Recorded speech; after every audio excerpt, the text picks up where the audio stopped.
Why India may clock a consistently higher GDP growth rate of more than 9%.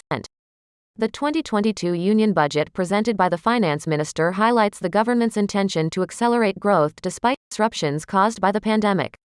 The proposed hike in the capital expenditure by a sharp 34% to 7.5 lakh rupees crore in 2022-23 clearly reflects the government's priority to push for a speedy and sustainable economic development in the next few years. The significantly enhanced expenditure is expected to lead to a multiplier effect on the economy as private sector ups the capital expenditure tempo as already seen in the last few months. Alongside including several steps to improve the ease of doing business in India, the Finance Minister announced policy measures to make dispute resolution easier. The proposed Gift City Arbitration Centre, which will be set up along the lines of international arbitration centres in Singapore and London, is expected to make India a more lucrative investment destination. The proposed changes to the Insolvency and Bankruptcy Code, IBC, will facilitate easier cross-border insolvency and quicker resolution of disputes.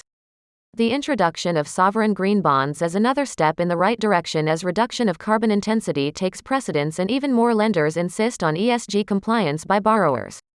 These bonds are expected to finance green infrastructure projects and tackle issues emanating from climate change.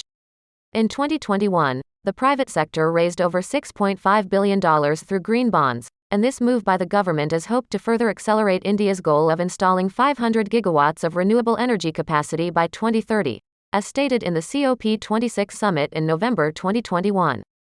It remains to be seen whether the government restricts the borrowing on green bonds to Indian investors or looks at climate-conscious investors outside India. Further encouragement was provided to fintechs by the announcement to set up 75 digital banking units in 75 districts.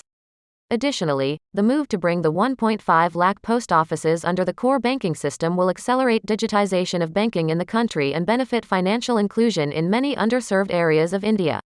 The extension of the Emergency Credit Line Guarantee Scheme, ECLGS, until the end of the next financial year will provide succor to the MSMEs that are still reeling under the effects of the pandemic.